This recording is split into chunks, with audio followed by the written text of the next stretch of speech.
So a new Spider-Man game is coming out October 20th, which is very soon at the time of me making this video. There will be a lot of new aspects coming to this new game, so let's take a look at everything you need to know before you buy. So like the previous titles in the franchise, this Spider-Man game will be based in New York. More specifically Manhattan. In Manhattan, there will be a lot of improvements and it'll be way more dense than previous games. The world will be twice as large, and there will be 2 new boroughs which will be portrayed as Brooklyn and Queens. And you'll be able to check out various different landmarks that are notorious to New York, like Coney Island, Miles' school, Brooklyn's Visions Academy, and Midtown High. The first cinematic footage of this game was at Sony's PlayStation Showcase. At this time, many were wondering who was narrating the original trailer. For as long as I can remember, I have looked for an equal. We predicted that it was Kraven the Hunter, and at the PlayStation Showcase in 2023, we were proven right. A fate you will not share.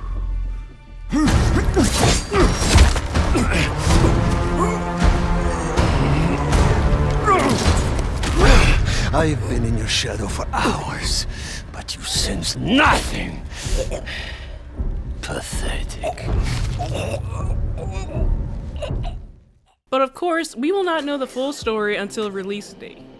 Insomniac has confirmed over 65 suits in the game, varying from the different Spider-Man comics and movies. Thanks to the new styling feature, each suit will have multiple variants and different color shaders. There will be over 200 variants in Spider-Man 2, including the black suit from Spider-Man 3. The suits will also be real-time damaging, so the more you get beat up, the more damage that will show on you. There will be more suits to unlock depending on which edition you buy, and we'll be discussing that more towards the end of the video. Leave Connors alone! In the first 2 installments of the Spider-Man series, combat was already super fun and high-paced.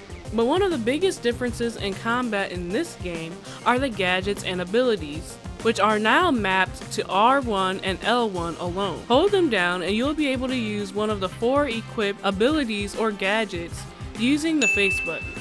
So now you'll be able to get them super quickly without having to pull up the radio wheel. Of course, all of them will be running on cooldowns, so you can't spam them endlessly. Another new move that will be added to the game is the parry. There are some attacks that cannot be parried and some that have to be parried.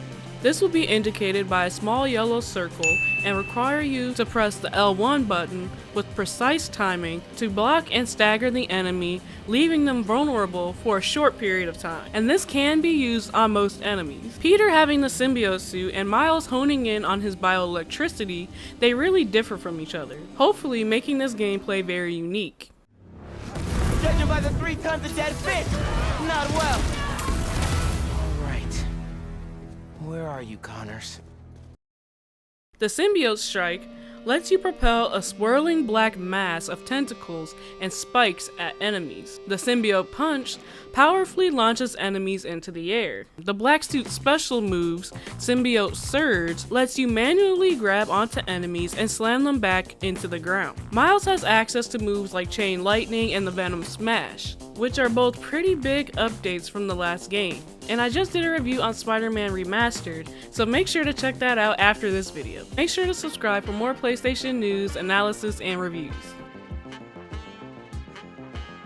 So both Peter and Miles are going to be sharing the stage with instant switching. The game's story will decide which character you will be playing. Most side missions you'll be able to pick whichever character. Out in the open world, you can switch to them whenever you want, thanks to the power of the PS5's SSD.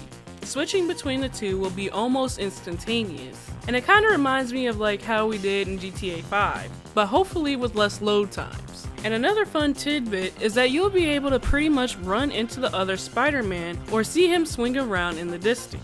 Fast travel will also be instant with no load screens to sit through.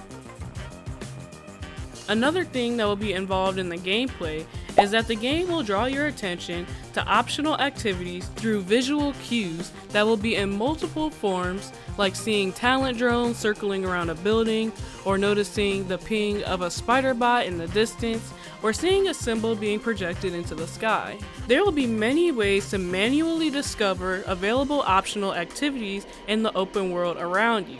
The Friendly Neighborhood Spider-Man app is back, and it has made an upgrade. The app will let you accept incoming requests from the citizens of New York.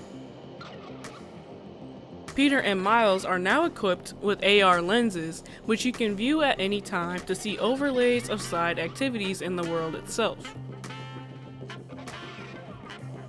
There will be a lot of returning side missions like photo ops and crimes, but there will also be some new ones as well. Talent drones to chase down the slipstream, underground crates to discover, spider bots to find and retrieve, and hunter cloak blinds. This will help you learn more information about Kraven the Hunter. Some side missions will lead to showdowns with new villains, who we have not seen yet. Hunters, followers of Kraven, will be able to throw out explosive mines and poison grenades, electrified nets, guns, blades, and knives, talent drones sniping you from a distance, or radiate fumes that will pretty much stun you.